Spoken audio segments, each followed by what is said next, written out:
Yuk, kita lanjutkan lagi di pembahasan soal TPM ASDP Kota Yogyakarta yang tahap kedua kode yang B. Ini soal 16 sampai soal nomor 20. Oke, di soal nomor 16 ini ada gambar amperemeter yang dihubungkan ke suatu tegangan ya, suatu rangkaian listrik. Nah, yang ditanya itu tegangan baterai, tegangan sumber listriknya ini ya. Nah, kalau kita ingat rumusnya, tegangan itu kan V ya. V sama dengan I kali R. Berarti kalau kita pengen mencari V, maka kita harus tahu berapa nilai I dan juga berapa nilai R-nya. Nah, nilai I dilihat dari hasil pengukuran amperemeter. Kalau nilai R-nya dilihat dari rangkaiannya. Oke, jadi yang pertama kita harus cari nilai I-nya dulu. Kita ganti warna apa ya? Merah aja deh. Nah, nilai I nih, cara membaca amperemeter ya, ini ya. Skala yang ditunjuk dibagi skala maksimal dikalikan batas ukur. Skala yang ditunjuk ini 80. Dikalikan batas maksimalnya 100. Karena kita pakai yang atas aja ya. Terus dikalikan 1 ampere. Hasilnya 0,8 ampere itu I-nya. Nah, sekarang kita nyari R-nya. Ini kan rangkaiannya campuran ya. Berarti nanti yang seri ditambah yang paralel. Nah, nih R total sama dengan rangkaian seri ditambah rangkaian paralel. Kita hitung dulu yang paralel ya. 1/Rp sama dengan 1/R1 ditambah 1/R2. R1-nya 15, R2-nya 30. Kita samakan penyebutnya. Dihitung-hitung R-nya, RP-nya ya, untuk paralelnya 10. Nah, R totalnya tinggal R serinya 20 ya, ditambah 10. Nah, hasilnya R totalnya 30. Kalau sudah ketemu, R-nya udah ketemu, I-nya sudah ketemu, tinggal dimasukkan ke rumus. Ini rumusnya. Nah, ketemu 24 volt. Mudah sekali bukan cara membuatnya? Ya Allah, zaman siapa itu? Nah, jadi pokoknya caranya kayak gitu. Yang pertama tuh kita tahu konsepnya. Kalau diminta ngitung tegangan, berarti kita pakai rumusnya V ya.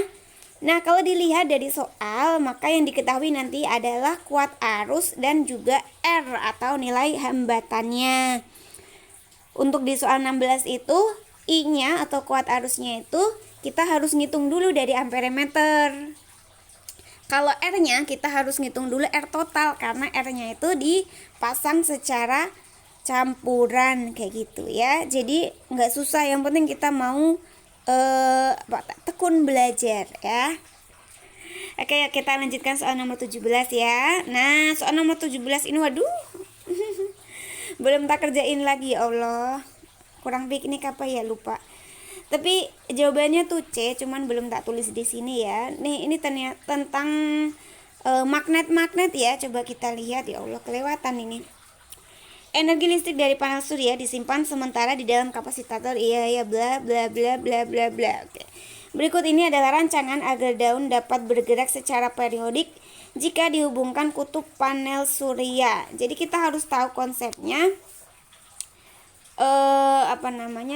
Si daunnya itu bergerak tuh kenapa? Ini kita lihat rangkaiannya ya. Bismillahirrahmanirrahim. Kita lihat rangkaiannya. Oke, kalau kita lihat dari rangkaiannya ya, arus listriknya, maka Y ini kutub utara, X ini kutub selatan. Nah, supaya bukan kayak gitu. Oke, sip, aku tahu ini. Jadi prinsip kerjanya itu si bunganya ini nanti dia akan bergerak ya. Mana tuh? Ya, si bunganya ini nanti akan bergerak kalau kutub antara kutub antara Q dan X itu berlawanan, kan tolak menolak. Nah, sekarang kita harus tahu kutubnya P itu apa, kutubnya X itu apa. Itu caranya. Karena udah tak kasih tahu sih ya, jawabannya itu yang C. Berarti yang ini kemungkinannya. Oke ya. Dikerjain aja. Pokoknya prinsipnya kayak gitu ya. Jadi intinya antara P dengan apa tadi? Yang berdekatan itu apa tadi? P dan X. P dan X berlawanan. Oke lah, kita lanjut ke soal nomor 18 ya. Ini udah terlanjur deh. Ya nanti tak buatin yang kemarin di ini ya. Ketinggalan ya. Yang mau kemarin satu, yang ini satu nanti tak bikinin insya Allah. Sekarang kita lanjut aja di soal nomor 18. Oke, ini soal mudah ya. Komponen biotik yang berpotensi merugikan petani. Berarti kita analisis di antara 1, 2, 3, 4, 5, 6, 7 mana yang merugikan. Yang nomor 1 burung pipit merugikan karena dia makan padinya. Belalang merugikan juga karena dia makan daun. Ikan nila tidak merugikan. Keong sawah merugikan, dia kayak ini merusak akar sama pokok batangnya ya. Ular tidak merugikan karena dia makannya tikus merugikan, 7 juga merugikan. Kalau ditanya yang merugikan berarti yang selain nomor 3 dan 5. 3 dan 5. Aku salah nulis.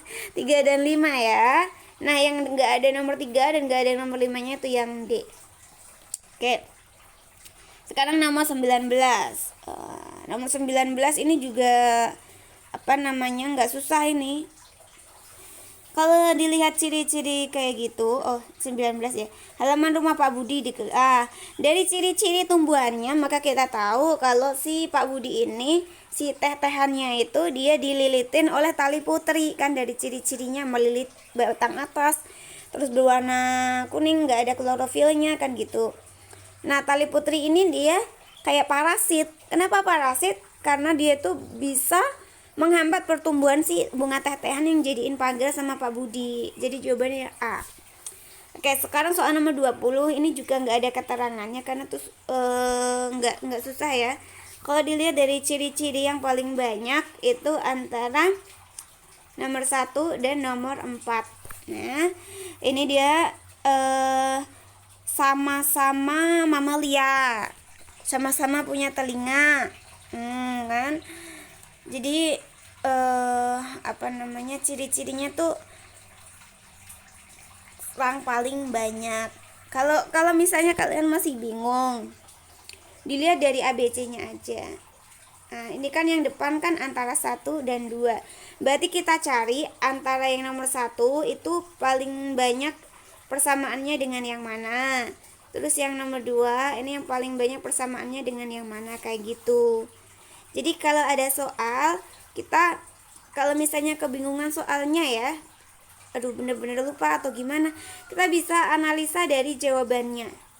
Oke ya.